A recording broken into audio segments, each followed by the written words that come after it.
네, 요즘 낙엽도 많이 떨어지고 풍경이 많이 쓸쓸해졌어요.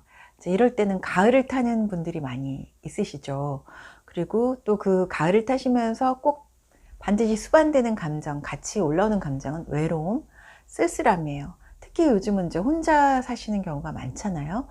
그러면서 이제 바깥의 풍경에 낙엽 떨어지고 뭔가 이제 이런 분위기, 감성 중에서 외로움, 쓸쓸함을 느끼시는 분들 많아요. 그런데 이럴 때 주의하셔야 돼요. 자, 내가 외로울 때, 내가 외로워서 누군가를 만난다. 근데 대부분 그럴 때 나한테 영양가 없는 관계가 될 확률이 많습니다. 네. 근데 그렇게 치면은 외로울 때 만나는 거지 외롭지도 않은데 왜 만나? 이런 생각이 드실 거예요. 내가 외로우니까 사람을 만나고 의지하려고 만나는 거 아니야? 이런 생각이 드시겠지만 사실은 그 반대예요.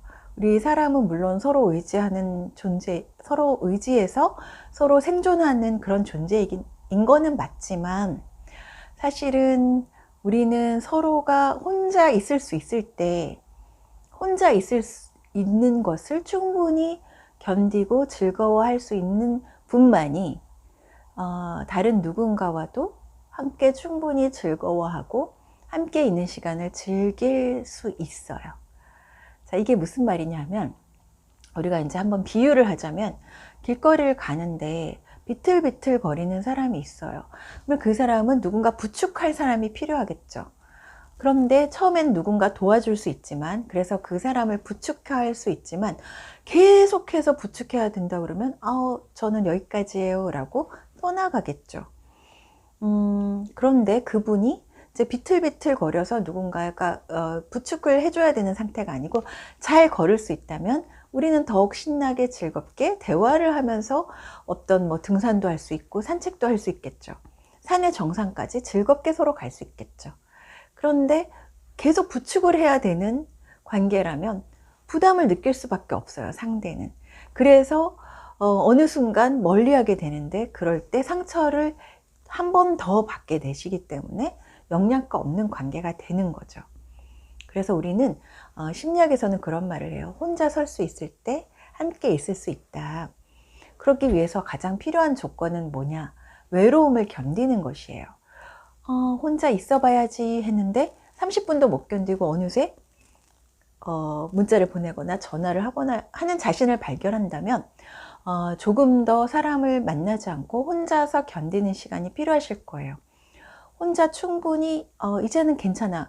혼자 있는 것에 대한 두려움은 더 이상 없고 혼자 있는 게 견딜만 해 라고 할 때 그때 이제 누군가에게 전화도 하고 만나신다면 훨씬 더 즐겁고 건강한 관계를 맺고 만날 수 있거든요. 그래서 이제 일종의 관계 중독, 외로울 때 자꾸만 누군가를 찾고 부르고 이렇게 하시던 분들은 가슴속에 늘 공허함이 있는데, 왜냐하면 내가 영양가 있는 만남을 하지 못했기 때문에 늘 공허함이 있는데, 이런 분들은 이제 인간관계 가지치기를 하고 한동안 혼자 계시는 것을 추천드려요. 마치 겨울잠을 자듯이. 물론 처음엔 너무 괴로워요. 왜냐하면 일종의 중독이거든요. 관계 중독도.